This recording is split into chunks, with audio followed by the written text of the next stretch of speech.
This video contains news and analysis related to a recent terror attack in Kashmir. The content may include sensitive visuals and discussions that could be distressing to some viewers. Viewer discretion is advised. We strongly condemn all forms of violence and terrorism. The purpose of the content is solely to inform and create awareness based on verified reports. Top quality और consistent performance के लिए सिर्फ silver pump नाम याद रखना। Operation সিঁদুরের সাফল্য প্রচার বিজেপির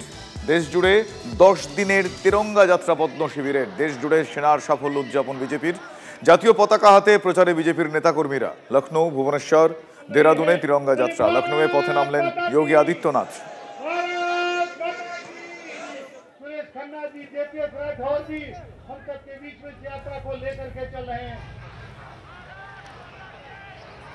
আপনারা দেখছেন সেই ছবি লখনৌ ভুবনেশ্বর দেরাদুনে তিরঙ্গা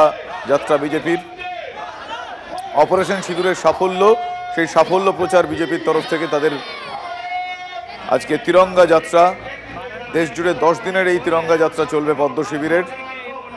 জাতীয় পতাকা হাতে বিজেপি নেতাকর্মীদের দেখা যাবে বিভিন্ন প্রান্তে সেরকমই ছবিতে দেখতে পাওয়া যাচ্ছে লখনৌ ভুবনেশ্বর দেরাদুনে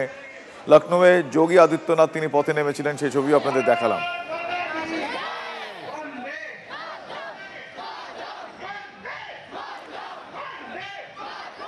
বিজেপির তিরঙ্গা যাত্রার ছবি দেখছেন দুটো পরপর যে ভিজুয়াল আপনারা এই মুহূর্তে টিভি 9 বাংলার পর্দায় দেখছেন একদিকে লখনৌ অন্যদিকে দেরাদুন এই মুহূর্তে আরো একটা গুরুত্বপূর্ণ ব্রেকিং আপনাদের সামনে তুলে ধরবো ভারত পাক এই যে সংঘাতের আবহ এই সংঘাতের আবহে বিদেশমন্ত্রীর নিরাপত্তা আরো বাড়ানো হয়েছে বিদেশমন্ত্রী এস জয়শঙ্করের কনভয় এখন থেকে থাকবে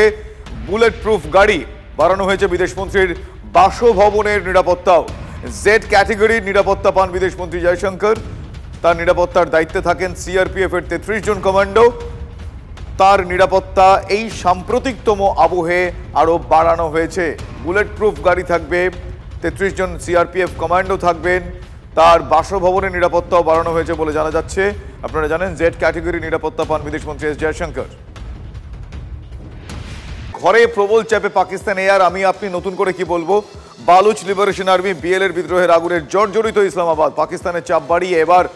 আরো এলাকা দখলের দাবি করছে বিএলএ রোববার বিএলএ জানিয়েছিল যে 51টি জায়গায় অন্তত 71টি হামলা হয়েছে যার নাম দেওয়া হয়েছে অপারেশন হেরফ সোমবার কচ্ছি জেলার আরো একটি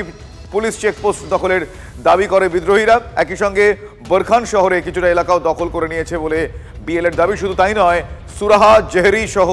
অন্য এলাকাও ক্রমশ বিদ্রোহীদের দখলে চলে যাচ্ছে ফলে পাকিস্তানে এই মুহূর্তে অভ্যন্তরীণ পরিস্থিতি কি আর নতুন করে বলার অপেক্ষা রাখেন আমার সহকর্মী সুমন মহাপাত্রের কাছে আরো বেশ কিছু গুরুত্বপূর্ণ আপডেট রয়েছে সুমন বিএল এর তরফ থেকে এখনো পর্যন্ত লেটেস্ট কি দাবি আরো কতটা চিরেচাপটা দশার দিকে এগিয়ে চলেছে পাকিস্তান কি মনে হচ্ছে দেখো জঙ্গিদের বাঁচাতে পাকিস্তান যখন ভারতের প্রত্যাখ্যাতের মুখে পড়েছে তখন সক্রিয় হয়ে উঠেছে বালুচিস্তান লিবারেশন আর্মি যা দীর্ঘদিন ধরে সেখানে সক্রিয় এই পরিস্থিতিতে তারা পাকিস্তানকে কার্যত চেপে ধরেছে পাকিস্তান সরকারকে তারা বিভিন্ন জায়গায় দখলের দাবি জানাচ্ছিল এখন তারা যেটা নতুন দাবি করছে যে কচ্ছি জেলার পুলিশ চেকপোস্ট তারা দাবি করে নিয়েছে দখল করে নিয়েছে তার সঙ্গে সঙ্গে সুরাব জেহরি সহ অন্যান্য এলাকায় ক্রমশ বিদ্রোহীদের দখলে অর্থাৎ বালুচিস্তান লিবারেশন আর্মির দখলে চলে যাচ্ছে এটা তাদের দাবি অর্থাৎ পাকিস্তান অভ্যন্তরে যে গৃহদাহে জর্জরিত হচ্ছে তার মাত্রা ক্রমশ বাড়ছে একদিকে ভারত অন্যদিকে বিএলএ সবটা মিলিয়ে পাকিস্তানের এখন চাতাকলের দশা পাকিস্তান কি করবে কিছু বুঝে উঠতে পারছে না একেবারেই তাই ধন্যবাদ সুমন